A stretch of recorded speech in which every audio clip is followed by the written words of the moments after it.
মধ্যপ্রাচ্যের তপ্ত মরুভূমিতে ঘাম ঝরিয়ে যে মানুষটি পরিবারের মুখে হাসি ফোটাতে চেয়েছিলেন, আজ তার নিথর দেহের অপেক্ষায় পরিবার। আরব আমিরাতের আজমান শহরে ইরানের ক্ষেপণাস্ত্র হামলায় প্রাণ হারিয়েছেন মৌলভীবাজারের বড়লেখা উপজেলার গাজীটেকা গ্রামের সালে আহমেদ। পেশায় পানির গাড়ি চালক সালে আহমেদের মৃত্যুতে শুধু একটি পরিবার নয়, পুরো বড়লেখায় নেমে এসেছে শোকের ছায়া। দীর্ঘ ২৭ বছর আরব আমিরাতে হাড়ভাঙা পরিশ্রম করেছেন সালে আহমেদ। লক্ষ্য একটাই, পরিবারে একটু সচ্ছলতা।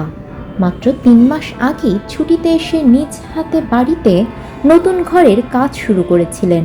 ঘরটা শেষ করেই ফিরব এমন কথা দিয়ে গত ডিসেম্বরে আবারও পাড়ি জমিয়েছিলেন আজমানে। কিন্তু ভাগ্যের নির্মম পরিহাসে ইরানের ছোড়া মর্টার শেল সেই স্বপ্নকে ধুলোয় মিশিয়ে দিল। এই রেমিট্যান্স যোদ্ধা এলাকায় পরিচিত ছিলেন সৎ ও দানশীল হিসেবে। পরিবারের জন্য যেমন লড়েছেন, তেমনি এলাকার মানুষের বিপদেও বাড়িয়ে দিতেন হাত। আজমানের কাশিম ট্রান্সপোর্টে কর্মরত অবস্থায় তার এই মর্মান্তিক মৃত্যুতে প্রতিবেশী ও বন্ধুরা কোনোভাবেই সান্ত্বনা খুঁজে পাচ্ছেন না। এটুকুই বলবো যে আমরা সরকারি সহযোগিতায় আমরা লাশটুকু ফিরত চাই।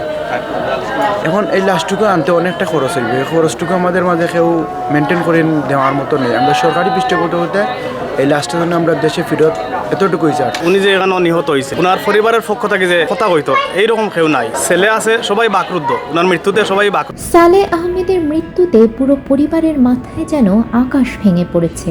ঘরে অসুস্থ স্ত্রী ও 4 সন্তান। ছোট ছেলে থ্যালাসেমিয়ায় আক্রান্ত, যার চিকিৎসার খরচ চলত সালে আহমেদের পাঠানো টাকায়। পরিবারের একমাত্র উপার্জনক্ষম ব্যক্তিকে হারিয়ে দিশেহারা নিহতের বড় ছেলে ও তার ভাই বোনেরা।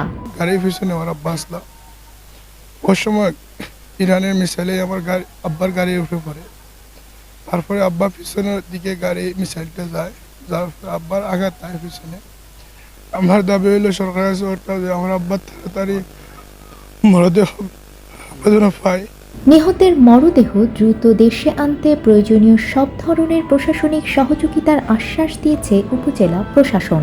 আমরা শুনেছি যেটা পরিবারের সদস্যদের সাথে কথা বলে, যে মিসাইলের যে দুর্ঘটনাটা ঘটেছে সেখানে সেই মিসাইল দুর্ঘটনাতেই উনি মারা গিয়েছেন, কিন্তু এটা পোস্টমর্টম রিপোর্টটা পাওয়া গেলে আসলে ডিটেলস বলা যাবে। সেখানে যে এমবেসি আছে, সেই এমবেসির মাধ্যমে কিন্তু যে আদার্স ফর্মালিটিগুলো আছে, আমাদের মৃত ব্যক্তির লাশ দেশে নিয়ে আসার যেই প্রক্রিয়া আছে সেটার জন্য তারা আবেদন করেছেন এবং তাদেরকে সম্পূর্ণ সহযোগিতা আমাদের সেখানকার দূতাবাস থেকে কিন্তু এটা করা হচ্ছে।